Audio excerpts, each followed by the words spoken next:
Si tu es comme moi, tu as peut-être aussi toujours rêvé de travailler dans le monde du cinéma. Pour quelqu'un qui n'a jamais fait d'école de cinéma ou d'effets spéciaux et qui a réussi à vivre de sa passion en bossant sur des clips de musique avec des artistes comme Gazo, Naps, Nino. En vrai, je suis assez fier de moi et je suis très reconnaissant de toutes les opportunités que j'ai pu avoir, mais j'aimerais aller encore plus loin. Car si t'es un artiste, je pense que tu sais que c'est facile de tomber dans la routine créative et de se reposer sur ses acquis. Donc il y a environ 3 mois, je me suis lancé un défi. Un défi qui pourrait changer ma vie. Je me suis donné 1 an pour apprendre Houdini.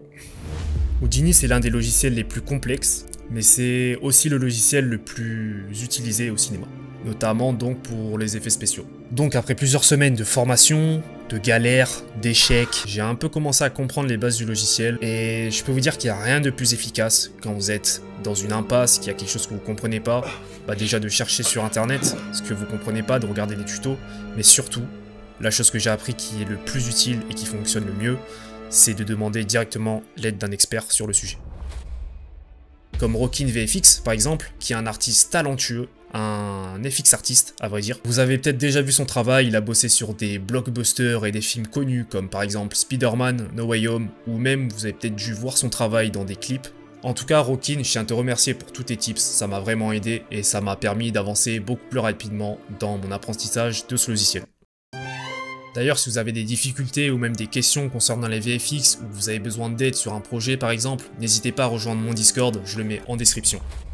Bon, après tout ça, après avoir compris un petit peu plus comment ça fonctionnait, est-ce que j'avais enfin maîtrisé Houdini? J'avais besoin d'un exercice de taille pour me mettre à l'épreuve. Et la sortie du film Godzilla Minus One était l'opportunité parfaite. J'étais hypé à mort. D'ailleurs, j'ai vu le film, il est incroyable. Tout le monde en parlait. Et je me suis dit, quoi de mieux que de refaire une scène de ce film avec le plus de fidélité possible. Je me suis donc lancé à un autre défi. Et laissez-moi vous dire que c'était pas facile. J'ai donc choisi de recréer cette scène, donc plus ou moins, où Godzilla charge son énergie juste avant de cracher un laser puissant causant la destruction d'une ville. Si t'es comme moi et que tu analyses une scène en la décortiquant, tu arrives à comprendre comment les choses fonctionnent. Donc j'y suis allé étape par étape. Étape numéro 1, chargement de l'énergie. Étape numéro 2, propulsion de l'énergie. Étape numéro 3, destruction. Étape numéro 4, explosion. Donc c'est simple au final. Il y a juste à suivre ces étapes. C'est un peu plus compliqué que ça. Parce que voyez-vous, dans le cinéma, toutes les étapes nécessaires à la création d'un plan VFX est gérée par tout un groupe de personnes. Il y a une personne qui va gérer le modeling, une personne qui va gérer les FX, une autre qui va gérer la création d'environnement, une qui gère la lumière, etc., etc. Nous, on doit faire tout ça en même temps. Et on est tout seul. Mais comme j'ai dit, le secret des VFX c'est de savoir décortiquer. Alors pour le modèle 3D, vu que je sais pas modéliser, j'ai chopé un modèle 3D de Godzilla. Ok, ça c'est fait.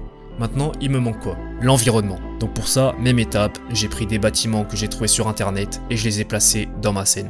Ok. Pour le texturing et le rendu, on va utiliser Cinema 4D et Octane. Deux logiciels que je suis content d'avoir appris au fil des années et dont aujourd'hui vont me servir énormément pour ce projet. Et pour la destruction de la ville et de l'explosion, donc les simulations, on va utiliser Houdini. Donc c'est parti. Je commence par le rayon laser, j'anime un cylindre avec de la déformation, j'envoie ça dans un pyrosolver. 5 hours later. Et on est bon, on a notre rayon laser. Maintenant, pour la destruction de la ville. On ajoute nos bâtiments à un RBD fracture et on ajoute un collider qui va fracturer la géométrie des bâtiments.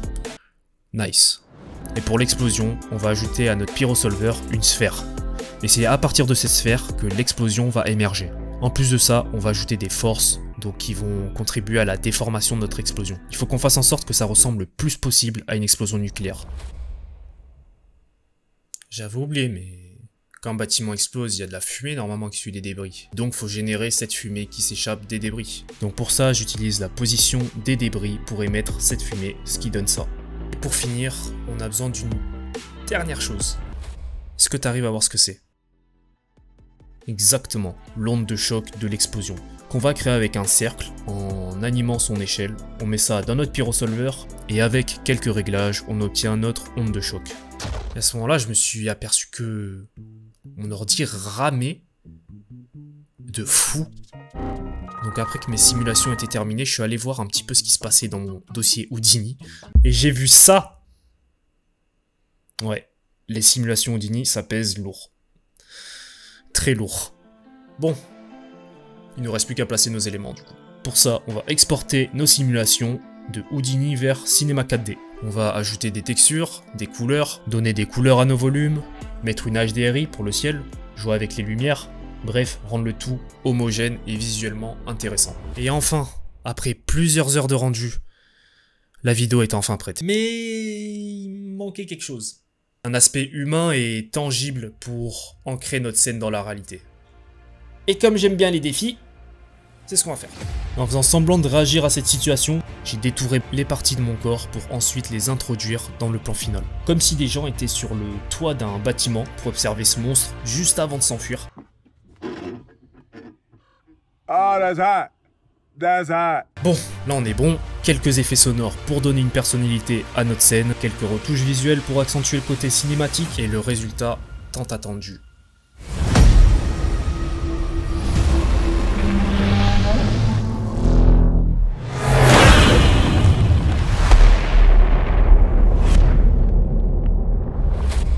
Alors est-ce que je suis prêt à réaliser mon rêve après ça? Est-ce que je pense avoir assez de maîtrise du logiciel Houdini pour me dire ok, je suis prêt à me lancer dans les effets spéciaux et à bosser sur des films, tu vois? Non. Non, je pense que j'ai encore beaucoup de choses à apprendre, mais c'est ça qui est bien. Quand on trouve la motivation de se surpasser et d'apprendre de nouvelles choses, on progresse. Et de ce fait, on se rapproche de nos rêves et de ce qu'on veut accomplir. En tout cas, je vous remercie d'avoir regardé cette vidéo. Dites-moi ce que vous en avez pensé dans les commentaires. Lâchez un like et abonnez-vous si ça vous a plu. C'était Fems, ciao.